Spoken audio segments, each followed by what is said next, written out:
Et pour mieux comprendre le mystère de la Trinité, aujourd'hui, on va essayer de utiliser cette œuvre d'art qui est vraiment un sommet dans l'art iconographique pour voir comment un artiste a pu percevoir le mystère d'un Dieu qui est trois personnes, mais un seul Dieu.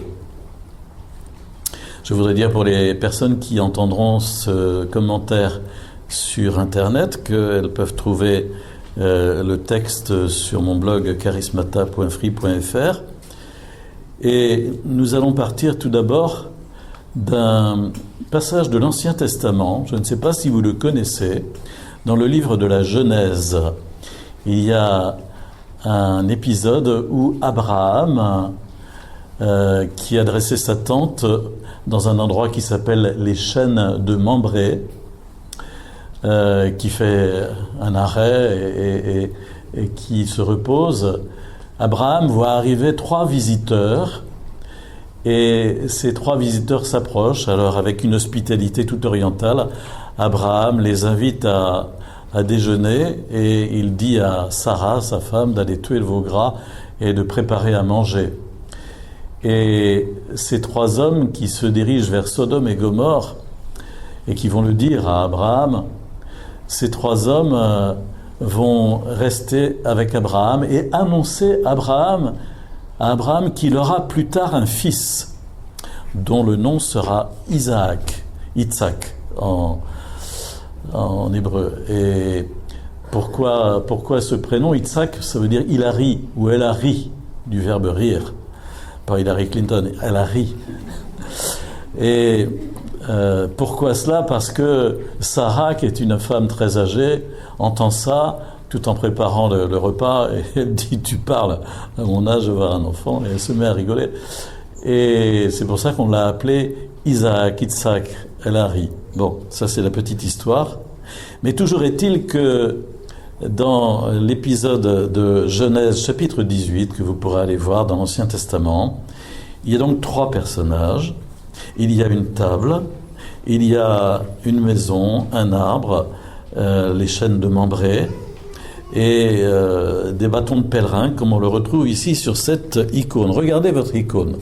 Vous avez, alors c'est peut-être pas très facile à voir, vous avez au-dessus du personnage de gauche quelque chose. Qu'est-ce que c'est? Une maison, un temple. Vous avez au-dessus du personnage du milieu, qu'est-ce que c'est? Un arbre, un chêne, peut-être. Vous avez au-dessus du personnage de droite, là on le voit très mal sur la reproduction, qu'est-ce que c'est? Un rocher, un rocher. Alors, ces trois symboles nous permettent de distinguer les trois personnages. Au-dessus du personnage de gauche, le temple, c'est donc le personnage du Père. Le Père, Dieu, est au temple de Jérusalem. Au-dessus du Fils qui est au milieu, il y a un arbre qui représente l'arbre de la croix, l'arbre de vie. Et puis, au-dessus du personnage de droite, il y a un rocher. Et si vous vous souvenez, quand Moïse monte au mont Sinaï, à l'Horeb, c'est en haut de montagnes sous forme de rochers. Voilà. Ça permet donc d'identifier les trois personnages et parce que quand vous les regardez, ils sont parfaitement identiques, c'est ça le problème, n'est-ce pas? Ils ont tous les trois une auréole autour de la tête, ils ont tous les trois une paire d'ailes, excusez-moi, qui les fait ressembler à des anges. Et d'ailleurs, lorsqu'Abraham les voit, il a le sentiment que ce sont trois anges. Ils ont tous les trois un bâton de pèlerin, regardez bien, vous le trouverez, dans la main gauche, et ils sont habillés évidemment de façon un peu différente les uns et les autres. Une chose qui est absolument extraordinaire dans cette icône, ce sont les formes géométriques. Regardez, quand vous partez de la tête du personnage du centre, vous descendez à droite à la tête du personnage de droite, et puis vous suivez le contour, vous redescendez par les pieds, et vous remontez de l'autre côté, vous avez un cercle. vous avez un cercle. Et le cercle, c'est aussi signe de divinité, parce que c'est la forme parfaite. Un cercle. Vous avez d'ailleurs un cercle aussi à l'intérieur, plus intérieur à l'icône. Mais bon, ce grand cercle, savez-vous où est le point? Si vous prenez un compas et que vous voulez faire le tour avec votre compas, savez-vous où est le point? Vous allez fixer votre compas. Eh bien, la main du personnage central, la main qui bénit la coupe. Voilà, mais c'est presque la coupe, oui. Et c'est étonnant. Alors, vous avez d'autres formes. Vous pouvez très bien trouver la forme d'une croix si vous passez au milieu du personnage central et que vous passez par les têtes des deux personnages d'extrémité, vous avez une forme de croix. Bon. Vous pouvez trouver, alors ça c'est très très très astucieux, surtout la forme d'une coupe, s'il vous plaît. Regardez bien, à l'intérieur des personnages de droite et de gauche. Regardez à l'intérieur et jusqu'en bas, vous l'avez trouvé? Vous avez la forme d'une coupe qui est à l'intérieur de l'icône. Ça, c'est vraiment extraordinaire. Ça veut dire que on est invité à boire à ce mystère de l'amour trinitaire. Et puis, au centre de cette grande coupe, il y a aussi la petite coupe qui est sur la table. Et la petite coupe qui est sur la table, lorsqu'on a fait les restaurations de l'icône, on s'est aperçu qu'elle contenait un agneau, s'il vous plaît. Elle contenait un agneau immolé, comme celui qu'on voit quelquefois sur les livres aux 7 sceaux. Et que la main du personnage central, qui est la main du Fils, donc, est en train de bénir cette coupe pour rappeler, au fond, le mystère de la rédemption et du sacrifice du Fils. C'est vraiment très, très, très judicieux et très étonnant. Alors, regardons chacun des personnages maintenant. Le personnage de gauche, il est assis bien droit, vous voyez, et les deux autres sont inclinés vers lui. Vous avez repéré ça? Les têtes des deux autres sont en fait inclinées vers le personnage de gauche, qui est le Père. Hein. Et c'est le Père dont procèdent le Fils et l'Esprit. Son vêtement, alors ça dépend des versions que vous avez, de couleur pourpre, et pourpre clair, orné, doré, un peu de bleu, mais très peu, un peu de bleu, très peu. Et la maison derrière lui, donc, c'est le temple, et c'est le personnage du Père.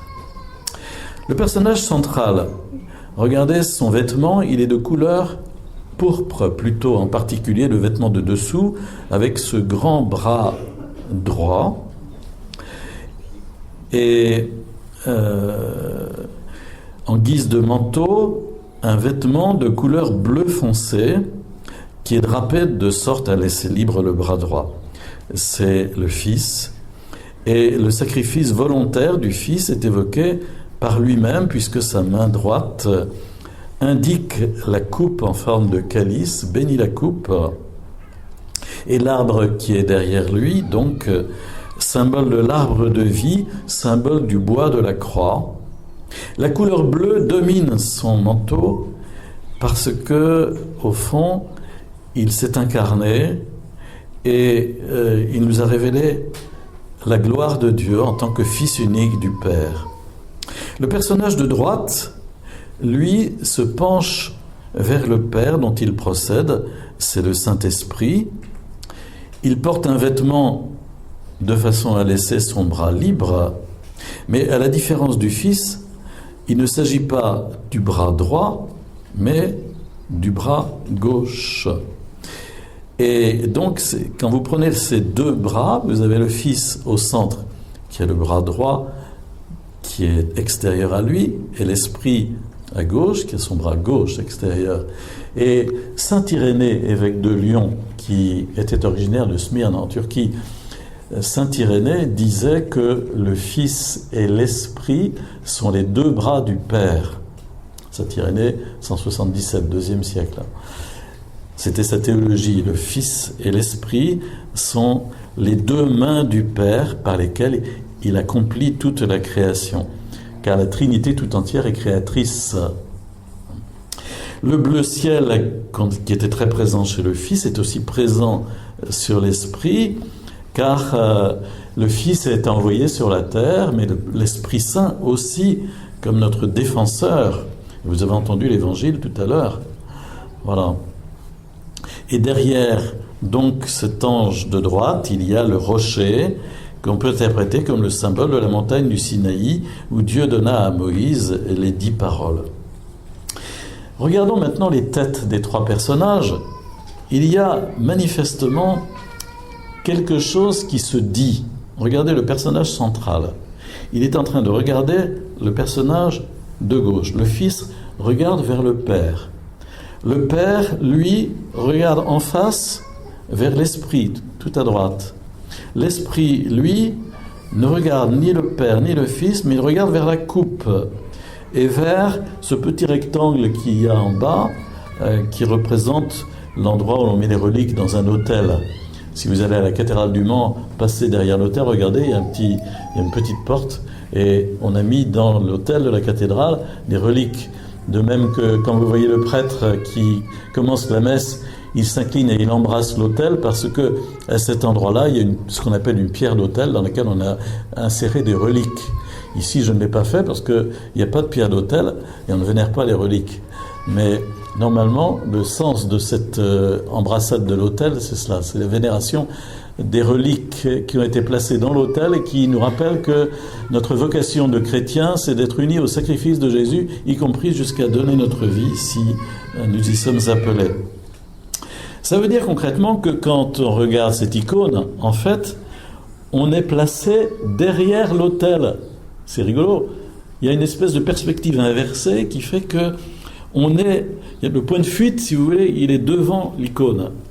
Le point de fuite est devant l'icône. On est placé derrière l'autel et on regarde 3 personnages qui sont attablés comme s'ils étaient du côté des fidèles, du côté de la nef. Ça aussi, c'est quelque chose d'intéressant. Dieu est parmi nous et nous contemplons le mystère de la Trinité qui est au cœur même de la création. Je vous disais, le Fils, le personnage central, s'incline vers le Père et il tourne vers lui son regard. Sa main droite semble indiquer le calice qui est posé sur l'autel et en même temps, sa main droite désigne aussi l'Esprit qui est de l'autre côté. Le Père, personnage de gauche, lui, ne regarde pas le Fils, mais il regarde vers l'Esprit. Et sa main droite, je ne sais pas si vous la voyez, qui est levée, bénit l'Esprit. Et l'Esprit, lui, à droite, incline humblement la tête devant le Père, et sa main droite abaissée sur la table semble vouloir souligner davantage ce mouvement d'humilité. Il y a donc un dialogue circulaire, un échange silencieux qui fait allusion à l'Esprit Saint, auquel renvoient chacun à leur façon le Père et le Fils. Et cet événement où l'Esprit Saint émerge en tant que personne à l'ombre du Père et du Fils, c'est la Pentecôte que nous avons célébrée dimanche. Et l'Esprit Saint est envoyé au milieu de nous, sur la terre. En ce moment, il y a une personne de la Trinité qui est parmi nous, c'est l'Esprit Saint. C'est d'ailleurs par lui que le pain et le vin qu'on va apporter sur l'autel vont devenir la présence eucharistique de Jésus. Et c'est l'Esprit Saint qui vient en nos cœurs manifester pleinement la présence de la Trinité. Pour terminer, si on voulait aller plus avant encore dans ce dialogue, on pourrait dire que le mouvement entre les 3 personnes part du Fils, qui est le personnage central. Il regarde vers le Père en suppliant, tandis que sa main droite indique le calice de la passion, et au-delà, l'Esprit. Et ce regard et ce geste évoquent sa prière de demander au Père d'envoyer l'Esprit, envoi désormais devenu possible grâce à son sacrifice. Le Père qui écoute toujours le Fils exauce cette prière, son regard se dirige vers l'Esprit, sa main droite le bénit pour l'achèvement de l'œuvre que Jésus a commencée, et l'Esprit Saint incline la tête lui-même humblement en signe d'acceptation de cette mission, soulignant cette dernière par le geste de la main droite baissée vers la terre. Cette icône date de 1411. Son peintre s'appelle Andrei Roublev. Andrei Roublev. Vous avez un film de Tarkovsky qui s'appelle Andrei Roublev aussi, intéressant à regarder. Et elle se trouve à Moscou dans une galerie qui s'appelle la galerie Tetyakov, si je me souviens bien, Tetyakov. Et donc on peut visiter, elle a été préservée des massacres d'icônes qui ont eu lieu au moment de la Révolution d'octobre 1917, et elle est toujours visible. C'est certainement un des points culminants de l'art iconographique, puisque partant d'un passage de l'Ancien Testament qui, évidemment, évoque la Trinité, le peintre a réussi à déployer ce mystère de la Trinité, à contempler à travers ces trois personnages qui visitent Abraham. Et je vous invite à vous-même placer cette icône chez vous quelque part et à la regarder de temps en temps, même à chercher. Vous pourrez, si vous le souhaitez, en partant tout à l'heure, pour pique-niquer bien sûr, hein, pas pour repartir d'ici, prendre cette feuille qui m'a servi de commentaire et je vous ai mise là-bas en photocopie pour pouvoir le relire et travailler personnellement cette icône. En tout cas, disons, nous pouvons terminer en disant aujourd'hui que notre foi chrétienne, et c'était ce que la prière qui est dans le missel nous faisait dire, c'est que c'est un seul Dieu en trois personnes. Lorsque Saint Jean nous dit Dieu est amour, dans sa première lettre, ça veut dire que Dieu est Père et Fils dans l'Esprit. Ça veut dire que le Père se donne tout entier et fait exister face à lui le Fils. Il se vide tout entier de lui-même, il se donne totalement pour faire exister le Fils. Et que le Fils se redonne totalement au Père, se vide totalement de lui-même, et que cet échange d'amour est une troisième personne qui naît de cet échange d'amour entre le Père et le Fils et le Père, et c'est la personne divine de l'Esprit Saint. Alors, c'est un mystère qu'on a du mal à comprendre avec notre tête, mais, excusez-moi, nos familles sont tout de même le signe de ce mystère, et plein de choses dans la nature portent la marque de la Trinité. Évidemment, pas le trèfle à 4 feuilles, mais si vous trouvez que la plupart des trèfles sont à 3 feuilles. Et donc, il y a plein de marques qui nous rappellent la Trinité. Et nos familles, encore une fois, quand on nous dit que Dieu créa l'homme et la femme à sa ressemblance et à son image, voilà, c'est ça aussi qui nous est dit.